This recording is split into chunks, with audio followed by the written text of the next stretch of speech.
Lyra Alcott barely had time to register the metallic clink before the door flew open. Her headset was still on, the encrypted military briefing still live, 4 high-ranking officers watching from secure feeds across continents. And yet, there standing in the doorway of her mother's house was Nathan Brigg, retired Homeland Security agent and self-appointed guardian of truth. His badge was long expired, but the pistol on his hip wasn't. Hands behind your back now. He wasn't yelling. He didn't need to. His voice carried the conviction of a man who had rewritten reality in his head and crowned himself its enforcer. Lyra didn't flinch. Not because she wasn't afraid, but because she knew something he didn't. She had exactly 6 minutes before Protocol 27B engaged. And when it did, 5 black SUVs would roar into the driveway. He thought he was in control. But he had no idea who she really was. Stay with us until the end of this story. It's not just about rank. It's about power, silence, and the moment someone finally learns they underestimated the wrong woman. Comment below where you're watching from and what time it is in your part of the world. Don't forget to hit subscribe. Your voice matters here. 6 weeks, that's all it was supposed to be. Lyra Alcott hadn't lived in her mother's house in over a decade.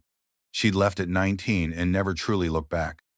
But when a ruptured main line knocked out half the electrical system in her secure San Diego apartment, her options narrowed fast. The agency offered temporary facilities in Phoenix or Anchorage, both inconvenient for the level of access she required. Marissa, her mother, had another idea. Just come stay here, she'd said over the phone. The guest room's barely used. Nathan's around, but he'll keep to himself. That was wishful thinking. The house hadn't changed. Same pale yellow shutters, same creaky porch step that warned of visitors. But what struck Lyra most wasn't what had a jetted, was what hadn't. Her old bedroom, now dubbed the guest room, still smelled faintly of the lavender sachets her mother used to tuck into drawers. She installed her secure terminal on day 1, sealed the room, and activated military-grade encryption protocols. It wasn't ideal, but it was operational. The first 2 days were quiet enough. Marissa was respectful, even warm. She knocked gently before entering, smiled without pressing for details. She'd never asked too many questions, and in this case, that worked in Lyra's favor. Nathan, however, was a different story. He watched. Not overtly, not in a way she could point to, but she felt it in the shift of silence when she passed the hallway, in the way the blinds would fall just a second after she glanced toward the kitchen window. The man moved like a cop even in retirement. He'd been DHS for over 20 years, and he carried authority like a badge he'd never stopped polishing. On the 3rd morning, he knocked on her door during a live connection. "You want coffee?" he asked, loud enough to break protocol. "Busy," she replied, voice firm. When she emerged minutes later, he was still standing there. His eyes flicked to her encrypted laptop case. "Zoom call with your think tank?" he asked casually. "Something like that." He nodded, but not like someone who believed her, more like someone cataloging a clue.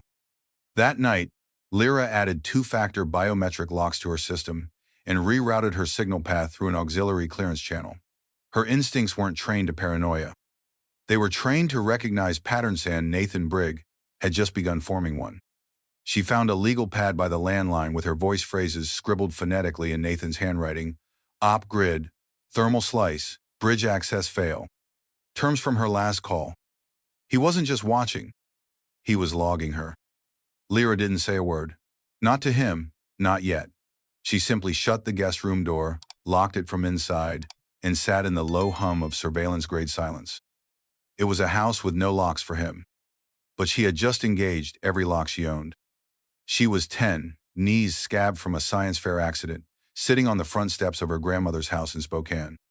Her father, Colonel Jace Alcott, had died 3 weeks earlier in a Black Hawk training crash off the Florida coast.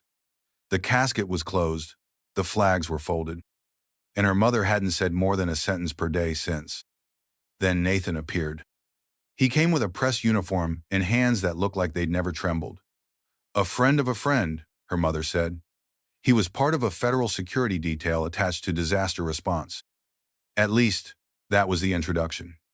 By the end of that summer, he was around, often fixing a leaky sink, walking their German shepherd, reading the news out loud in clipped, tactical tones. Lyra remembered thinking he looked like someone who never needed permission to speak. A year later, they were married. At first, she mistook his discipline for stability. He ironed his shirts, organized the pantry alphabetically, and told her that chaos was just a matter of poor planning. He never yelled. He didn't need to.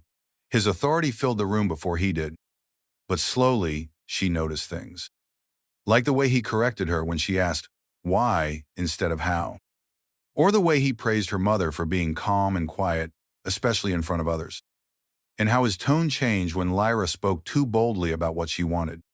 "I want to be an aerospace engineer," she'd said once, proudly holding up a design of a jet turbine model she'd built from scrap. He gave a tight smile. "That's big talk for a 12-year-old. No one in your school even knows what that is," he added, softer but not kinder.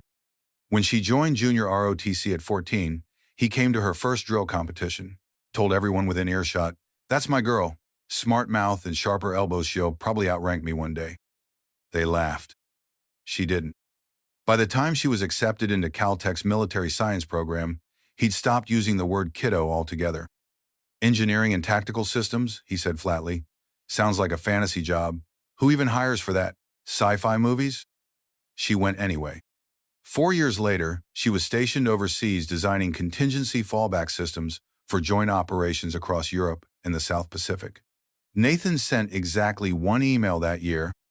"You still chasing simulations or doing something real?" She never replied. Her mother tried to play peacemaker. "He means well," she'd say. "He's just traditional." But Lyra knew the truth. Nathan Brigg didn't dislike what he didn't understand. He feared it. And as she rose in ranks quietly, strategically, behind layers of clearance and compartmentalized briefings, she feared her more and more. Not because she was dangerous, but because she'd become something he could no longer supervise. Something he couldn't question without revealing how little he truly knew. And now, here they were again under the same roof. One sleeping 2 doors down, one operating inside a firewall of military-grade encryption. Lyra could feel the storm gathering behind his silence. And this time, she wasn't 12. Before that, she tried. She simplified, she softened the language systems design, risk simulations, communications routing, but even the diluted versions earned the same reaction from Nathan: a blink, a pause, and that dismissive shrug that said, "Whatever you think you're doing, it's not real." So she stopped. Stopped correcting him when he referred to her as "our little analyst." Stopped clarifying that she was no longer in logistics, no longer attached to field ops. By then, she'd been promoted twice, once into strategic systems integration and again into blackout tier operations. Fewer than 50 people on the continent knew what she actually worked on. Nathan wasn't one of them. That was by design. The less he knew, the less he could twist. Even so, she remembered the last time they'd been in the same room before this return to Sacramento. It was a dinner her mother had organized, just a small, awkward congratulatory gathering after Lyra's promotion to deputy division lead. Nathan arrived late, still in jeans and a holstered belt like he'd just come off patrol. He poured himself a drink, raised it mid-toast, and said, "Well, here's to the girl who broke all the rules and still got a title out of it. Must be some diversity fast track, huh?" The laugh that followed wasn't cruel. That was the trick. It was light, careless camouflage and charm. But Lyra knew better. She excused herself after dessert and didn't return a single call from him for 2 years. Now here he was again, 3 doors away, moving through her mother's house like it still belonged to him. His footsteps were heavy, deliberate. And Lyra could feel his questions seeping through the drywall, not spoken, but broadcast. What exactly does she do? Who signs her paychecks? Why does she need encryption levels above standard defense protocols? It wasn't curiosity. It was doubt looking for proof. He caught her in the hallway on a Thursday afternoon. She had just ended a virtual planning session with a joint command team out of Hawaii. 27 minutes of coordinated fallback planning, voice print verified, timestamp sealed. She emerged from the guest room flushed but composed. He was waiting by the kitchen island, flipping through the mail. "You ever wonder if you're too deep in?" he asked casually. She didn't answer. He turned, set down the mail, and fixed her with that look, half accusation, half performance. "I mean, all this security, these protocols. You act like you're directing nuclear assets, not just pushing spreadsheets. That was his favorite phrase. Pushing spreadsheets. Lyra opened the fridge. I'm not in the mood, Nathan. You never are. She paused, turned back. That's because this isn't a conversation. It's a trap. He smirked. You always did think too much of your own importance. And there it was again, that small, sharp blade, hidden in the smile. Lyra didn't respond. Instead, she walked past him, out the back door, into the late autumn evening air. Leaves rustled across the pavement. Somewhere, a neighbor's dog barked once, then went quiet. She sat on the porch steps, phone in hand, opened her secure messaging channel, and typed. Subject proximity escalating. Surveillance suspected. Adjusting fallback. Send. She wasn't afraid, but she was done pretending. Whatever Nathan thought he was protecting, he was about to learn the hard way that doubt isn't a substitute for jurisdiction. Even when Lyra was a teenager, she remembered how he'd scribble on yellow legal pads while watching the evening news names, timestamps, case numbers from stories that had nothing to do with them. Situational awareness, he'd called it. You don't get blindsided if you're paying attention. At 35, it sounded like paranoia wearing a badge it no longer had. The signs had been subtle at first. A question asked too specifically. A glance that lingered on her laptop screen a second too long. A joke phrased like a test. Then came the physical clues. She found the first one taped under the kitchen phone, a handwritten list of phrases in Nathan's blocky scrawl phonetically, spelled and underlined. Ghost grid, SATSEC, EW fallback, 419. They were terms Lyra had used during a secure coordination call the previous morning. He wasn't just listening, he was logging. She didn't confront him directly. That would have given him too much satisfaction. Instead, she doubled her protections, rerouted her comms through a military shadow tunnel, wiped local logs, set biometric fail-safes that could crash her terminal on voice mismatch. But she knew it wouldn't stop him. Because Nathan didn't need access. He needed a story. And every silence Lyra offered, every classified she gave in place of an answer, fed his version of reality, that she was hiding something. That he, Nathan Brigg, with decades of instinct and 2 retired badges to prove it, had uncovered a threat under his own roof. She found more. Scraps of paper with half-spelled names: Hayes, Franklin, people she briefed weekly. His versions of their names were wrong, but close enough to make her skin prickle. And then there was the garage. One evening, returning from a secure off-base terminal check-in, she passed by and heard him speaking in low tones on the phone. I'm telling you, he murmured, she uses that room like a command center. Long calls, coded speech.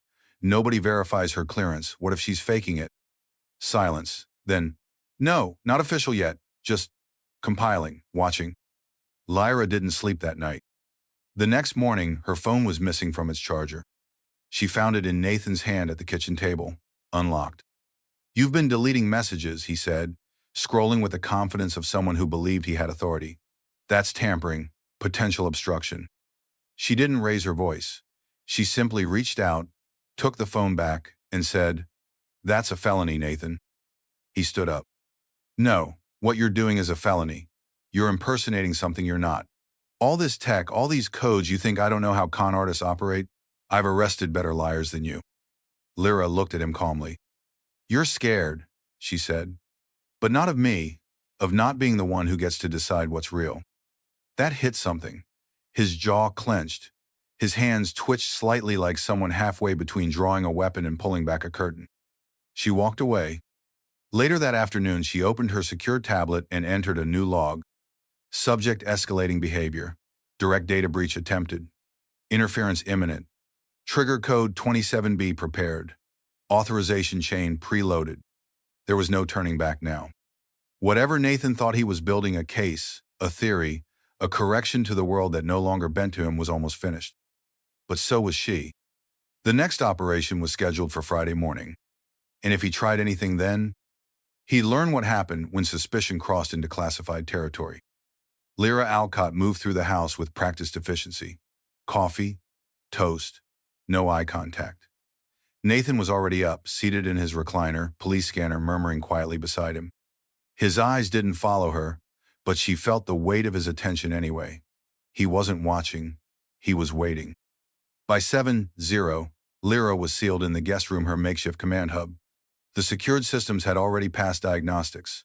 Lines synced, encryption pulses active. She tapped in her credentials, retinal scan blinking green. A final check of her backup channel confirmed readiness. This wasn't just another coordination call. This was a live strategy integration. An active field operation months in the making was going green. Lyra wasn't just supporting it, she'd designed its fallback framework. She knew the insertion vectors, the blind spot maps, the exit corridors coded into civilian overlays. If anything failed, it would fall on her. Which is why she couldn't afford distraction. At 7:32, the briefing packet arrived via secure channel. Op Skyhook variant exfil East. Lyra's hands flew across the keys, verifying nodal security. Then came voice print clearance and secondary keychain verification, all green. At 7:46, she locked the door. Then, as always, she sent one message to her mother. Going live, no interruptions. A minute later, her mother replied with a simple emoji, AG. But something was off. The air in the house had changed. The stillness wasn't passive. It was controlled. Lyra hadn't heard the front door open. No sound of Nathan leaving for his usual walk. Not even the bark of the neighbor's dog when his car usually backed out of the drive. He was still inside. And he was listening. 8:00 sharp. The secure feed connected. 4 faces appeared. General Franklin, Colonel Hayes, 2 joint operations officers in undisclosed locations. Brief nods. No time for pleasantries. Commencing Op Skyhook variant update, Lyra began, voice calm and even. Fallback corridors established, no disruptions logged. Civilian traffic rerouted via Overlay Alpha. Weather interference at 6%. Proceed, General Franklin said. For the next 20 minutes, the team moved like a single organism, each node feeding data into the shared feed. Hayes reported signal disruption pockets near a bridge zone.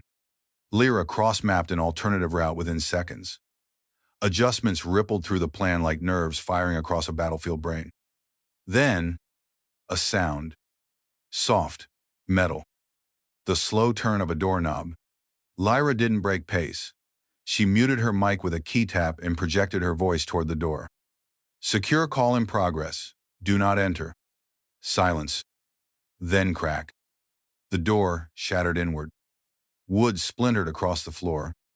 Nathan Briggs stepped in, eyes burning, handcuffs in one hand, sidearm visible on his hip. You're done lying, Lyra, he said. Hands behind your back. Now. On the screen, General Franklin's face froze mid-word. Colonel Hayes stiffened, reaching off screen. Lyra didn't move. She unmuted, steady as steel. Protocol 27B is now in effect. Confirm activation. General Franklin's jaw clenched. Confirmed. Response team inbound. ETA 3 minutes. Connection terminated. The room fell silent except for Lyra's breathing, the creak of Nathan's boots as he stepped forward. You think some fake general on a video call proves anything? He spat. You think encryption apps and big words make you real? You're assaulting a federal officer, Lyra said flatly. He snapped one cuff onto her wrist. I'm detaining you until someone who actually matters sorts this out. Lyra didn't resist, because she knew exactly what was coming. 3 minutes. 5 SUVs. And a truth too big for Nathan Briggs to contain. Nathan Briggs locked the second cuff with a triumphant click. Lyra's wrists were now bound behind her back, her body twisted slightly from the forced angle. He took a step back, chest rising, face flushed with adrenaline. I've seen people like you before, he said, pacing now, voice growing louder. Always thinking you're smarter than the system. Fake uniforms, stolen credentials, all talk and flash drives. He didn't see the alert silently pulsing on the corner of her sealed laptop. He didn't hear the remote security node activating 3 miles away. Protocol 27B wasn't just a panic code. It was a declaration of war against unauthorized force inside a classified zone. Lyra remained still, calm. Her voice, when she spoke, was cold steel. You just interrupted a live military operation. You laid hands on a commanding officer. That's a federal offense, multiple in fact. Nathan scoffed. A real officer wouldn't need a laptop to run a war. From the hallway came a sharp gasp. Richard? Her mother's voice cracked small and stunned. Marissa stood frozen at the edge of the hallway, still in her robe, slippers forgotten. Her eyes dropped to the cuffs on her daughter's wrists, then to the busted door, then to Nathan. "What are you doing?" she asked, voice tight. "Protecting this country," Nathan barked. "She's not who she says she is, Marissa. She never has been." Before Marissa could answer, a deep rumble shook the quiet suburban air outside. Nathan paused. So did Lyra. She didn't even need to look out the window. She already knew. It started with the engines. 5 of them low, armored, and synchronized. Then came the tires grinding against the asphalt like thunder on gravel. Nathan spun toward the window. His eyes widened. 5 matte black SUVs rolled into the cul-de-sac in perfect formation. Government issue. No plates. No hesitation. The lead vehicle's driver barely braked before cutting diagonally across the lawn. Doors flung open in unison. Boots hit the ground. They moved like shadows, clean, precise, and fast. This is some kind of setup," Nathan stammered, stepping away from Lyra. "You called your friends. You're bluffing. I know how these scams work." A fist slammed the front door. Boom. "United States military," a voice thundered. "Open the door immediately." Marissa ran to unlock it. "Marissa, don't!" Nathan snapped, but it was too late. The door swung open and they flooded in. 5 men and women in tactical gear. Weapons holstered but fingers resting on release triggers. They didn't shout, they didn't fumble. They moved with a terrifying stillness. The lead officer, tall and stone-eyed, stepped forward. He didn't even glance at Marissa. His eyes locked straight onto Nathan. "Sir, step away from Commander Lyra Alcott immediately." Nathan blinked. "Commander what?" The officer's voice didn't change. "You are currently restraining a Deputy Director of Joint Strategic Systems Command. You have compromised a live federal operation and physically assaulted a classified officer under protected status." Nathan's hand twitched near his holster. 4 weapons were unlatched in half a second. "Don't," the officer said, barely louder than a breath. Nathan's hand froze in midair. "But she's not even military," he choked. "She said she worked in logistics. She types." The officer didn't blink. That was her cover. The silence that followed was sharp enough to cut the air. Nathan slowly reached into his pocket and pulled out the cuff key. His hands shook. He dropped it once, picked it up, turned the key. The cuffs clicked open. Lyra didn't flinch as the metal dropped from her wrists. 2 officers immediately flanked her, gently guiding her away from Nathan, shielding her with their bodies. "Are you injured, Commander?" one of them asked. Lyra shook her head. "Negative." But her voice had cooled. She looked directly at Nathan now. "I'd like him processed accordingly." "Confirmed," the lead officer said. "Restrain him." "What? Wait, hold on," Nathan stammered, backing up. "You don't understand. I was doing my duty. I was protecting National." "You are not law enforcement anymore," the officer cut in. "And you never had jurisdiction here." 2 soldiers grabbed him, pulled his arms behind his back. The very cuffs he'd used moments ago were now locked around his own wrists. Marissa stood motionless at the base of the stairs, one hand covering her mouth. She didn't speak. She didn't need to. Because she was seeing it, finally seeing it the way Lyra had lived for years. Underestimated, dismissed, treated like a threat simply for refusing to explain herself to men who believed silence meant submission. The team began sweeping the room, securing equipment, photographing the breach, sealing the terminal. Lyra stood still amid the chaos, her face unreadable. Then softly, she turned to her mother. "I couldn't tell you," she said. "Clearance wasn't just a word. It was the wall between everything I did and everyone I loved." Marissa looked at her with tears in her eyes. "All this time, and I didn't know." "You weren't meant to," Lyra said gently. "You didn't fail. You just believed the wrong man." Behind them, Nathan sat on the couch in cuffs, his head bowed, mumbling, "I didn't know. I didn't know."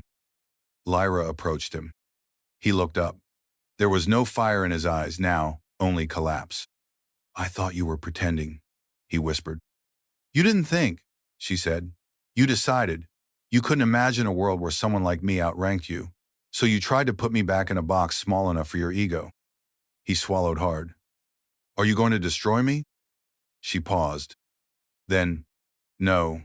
You did that to yourself the moment you raised a hand to a woman whose silence you couldn't understand. As the soldiers led him out the front door, one SUV door opened automatically. Nathan didn't resist. He just sagged into the seat, swallowed by the shadows of the vehicle and the weight of everything he refused to see. Outside, birds were starting to sing again. The morning was crisp. The cul-de-sac, once silent, had become a stage for justice, neither loud nor violent, only firm. Precise. Lyra stood by the threshold as the last officer gave a quiet salute. Orders, ma'am. Resume operation. I'll debrief from Secure Facility Delta. He nodded and turned away. As the black SUVs rolled back into motion, Marissa stepped beside her. Her voice was soft. You turned into something bigger than I ever imagined. Lyra didn't smile. No, I just turned into who I always was. You're only seeing it now because he's finally out of the way. They stood in silence for a long time.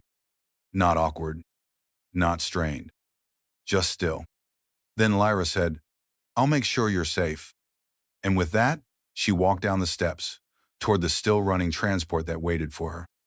Her mission wasn't over. But her past had just been processed, cuffed, and driven away. The holding facility was quiet, too quiet for a place that had just processed a full federal breach. The walls were reinforced steel, the air sterile, the silence padded by layers of authority and regret. Lyra sat alone in a glass-walled briefing room 40 miles outside Sacramento. The classified systems had already been secured. The operation she'd protected was temporarily paused, pending a sweep and reconfirmation of encryption integrity. Nothing had been lost. Except, perhaps, the last illusion her mother held about the man they had both once trusted. Marissa arrived just after dusk. She looked smaller somehow, but not fragile, more like someone newly aware of the weight she'd been carrying for years. She stepped into the room carefully, eyes darting to the corner cameras, then to her daughter, seated in uniform. Commander, she whispered. The words sounded foreign in her mouth. They said you're... I am, Lyra said, standing. Have been for almost 2 years. Her mother's voice cracked. Why didn't you ever... I couldn't. She gestured to the security badge on her uniform. Not because I didn't trust you. Because the law didn't allow it. Operational silence isn't personal. It's survival. Marissa sank into the chair across from her. He told me you were dramatic, overreaching, that you made up titles and inflated your role. She looked away. I believed him, because it was easier than asking who you were becoming. Lyra said nothing. The silence between them wasn't angry. It was acknowledgement. Marissa reached into her bag and pulled out an old photo, creased and faded. It was Lyra, at 16, standing beside a science fair project. A homemade jet propulsion system built from soda bottles and recycled wire. I kept this, her mother said, voice trembling. I never showed him. I didn't think he'd understand. Lyra's voice softened. Maybe you didn't want to see him not understand. They sat together like that for a long moment, the quiet of the facility wrapping around them like glass. Then Marissa straightened. He's gone. Out of the house. Out of my life. And I won't let anyone take space in my head who treats silence as obedience. Lyra looked at her, really looked, and saw the woman she might have become, had someone made room for her to grow instead of molding her to fit. You're not too late, she said. Marissa nodded, eyes wet. I don't want to go back to what we had. Lyra offered the smallest of smiles. Then let's start something new, something honest. For the first time in a long while, mother and daughter sat across from each other, not as survivor and bystander, but as women finally free of the voice that had ruled their house. There were scars, yes, but they were no longer secrets. And that changed everything. 3 weeks later, the base was back to its steady rhythm. Boots on concrete, the low hum of generators, radios murmuring orders between towers. From her office on the 3rd floor of the Joint Strategic Systems Command Building, Commander Lyra Alcott watched a fresh unit of cadets crossing the tarmac, young, nervous, determined.